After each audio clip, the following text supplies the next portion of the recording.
And welcome back. I am so glad that you stayed here because this week we are bringing you the most amazing women that have just beautiful stories. They have inspiring stories. They're about philanthropy, growth, helping others, empowering others.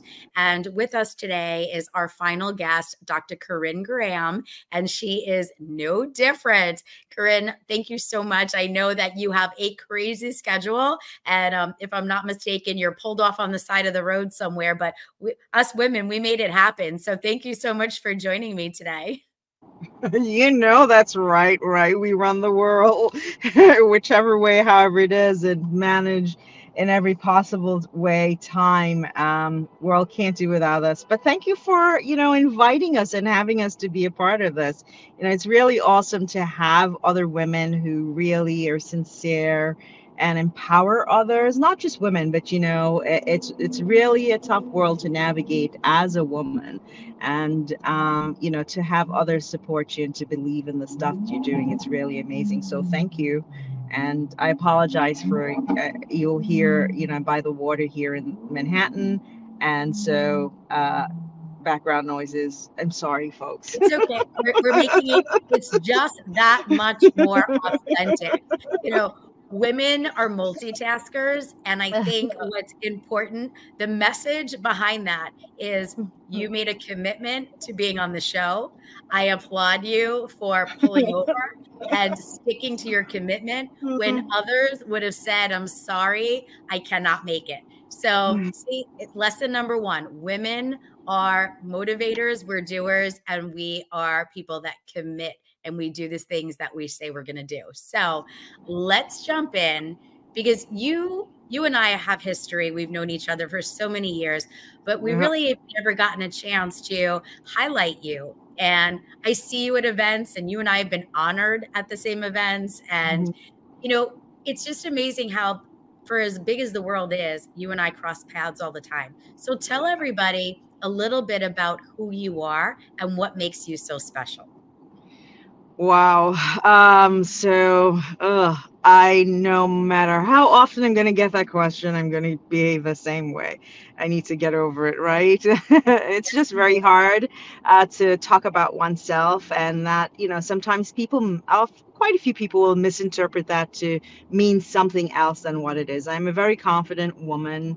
I prefer not to talk about myself and to hear and learn about others. And so, therefore, it's a little bit more challenging. And like anybody else, leaving corporate world, just coming out to figure out that, that really wasn't for me, because the growth that I was looking for, I started to stagnate and wanted to kind of help others to just be their best selves. So that being said, like you, we volunteer a lot, right? And we are all over, as people will say. I'm not as all over as you are, but I do try to help out and do that sort of stuff. So that being said, I volunteer a lot. I give back a lot too, in terms of mentorship, or just giving an ear to other, going to give hand to kind of help out and to try and make life better, whether it's on a personal development side, whether it's community engagement, just there's always something that's needed. And I think above and beyond that, that's really just being authentic, just being someone that knows you have a lot to offer the world, and that people need you more than you need yourself a lot of time. It may sound, to some folks listening, like, oh, wow, that sounds kind of like cold or just really hard. But when you've acquired things, whether it's knowledge or wealth, most people are not. You're going to see that you're part of the lesser percentage, whether it's 2, the 5, the 10, the 15, the 20, or 30. Most people, or many people, don't have what you have. So I said a lot about whatever. I don't know if I answered your question. So what I'm trying to pull from you is, you work in that personal development space. You help other business owners find their purpose. And you are a coach and a mentor to so many people. And I think your journey, very similar to mine, part of it is being out and exposed. And because you're in a position of authority in your space, giving back makes you feel good. And you and I have had that conversation before, because taking the time to do for others is so very important. And I think that you are probably under recognized for how much work you do in the community. But I know that we have an event coming up, which is a TEDx talk. And, it's on so many people's bucket lists. I know it's on my bucket list. It's about timing, right? It's Yeah. about timing, and not everybody's always ready, right? So we talk about opportunity. So when, I'm going to see you speak in a few weeks from now, give us a Hey. little, give us a little taste of what you are going to be speaking about at the TEDx event. So you touched a couple of things. One, it's true, I am, and folks like myself and so on yourself go unrecognized. And so sometimes there are folks in our spheres or circle that recognizes us, and when they do, it's always, it always comes as a shock and it feels wonderful. And so, piggybacking on that again, is my corporate experience, like yours and many others, is that I've been in the corporate world and I've worked many different positions in or titles within that organization, whether it's entry level to C suite or senior management, middle management, and many different industries. And so, with that being said, one of the things I decided, because I lectured at LIU Post for a couple semesters and I taught corporate social responsibility and sustainability. And honestly, it's one of those things where people forget what it is and that it's been around and that many people have that. We're so much into ourselves or egos that we don't think about others. And some things, what I'm going to say, I'm going to probably bring it up at my TEDx too, is that common sense isn't so common anymore, but that's not so true, right? It is.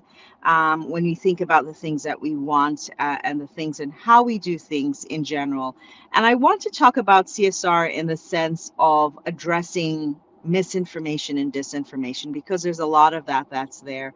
And that just drives down to a lot of the times policy. People think, well, there's too much policy and there's too many things, but these are the things that allows us to be able to be more human and to kind of help in terms of just guiding and creating more safe spaces, more places that are friendly and that can work. And as in my role as consultant, right, management consultant, I get to touch a number of different things. I get to work with K through 12. I get to work with people who are millennial, Gen Z, centennial, boomers, you name it, folks with disability and so on. And I think it's important for us to start to have that real conversation and come off this very, very toxic place we've been in for a little while, right? So real people will listen and will kind of hear and then will, make the decisions how they want to go about making a difference in not just their lives, but others. Something like that, I think. I love it. Is there any one group of people that you enjoy working with more than another? You know, it's unfortunate. I'm going to say it's unfortunate, but it's not. I thrive in learning, so I always want to learn something and understand, because that's the only way you can get or impact results, right? It sounds like it's, woosah or so cliche, but it's just the honest truth. If I don't know you, I've never been in that space. It's your novel. Whatever we're doing is novel. It's new, right? So you have to reassimilate all the time. And because you never know everything, it's always important to learn. I will tell you, I mean, as much as I get along with the toddlers and so on, that would be a tough group for me. I don't have kids. And I have nieces and nephews, so but I love them, right? I love their vibrancy, their ability to really think and to be creative and just spontaneous, I guess, and not afraid to ask questions and say what's on their mind a little bit, right? That sort of thing, and the ability for you to help to kind of shape them. It's great. But again, as I said, the part of it being the parent part, it's just Another ball game. Listen, I have 5 kids. We've talked about this. I have 5 kids, and I'll be the first to say I like my own, but it does not make me a good educator to others, right? So it goes back and forth. So I am so looking forward to seeing you in just a few weeks and seeing what your presentation is about. I know that you have a crazy schedule. So once again, I thank you for your time. We are speaking to Dr. Corrinne Graham. Stay tuned. That actually ends today's segment. So I'm so glad you stayed put. Stay tuned because we're going to give you some tidbits and nuggets about next week's show. Awesome. Thank you.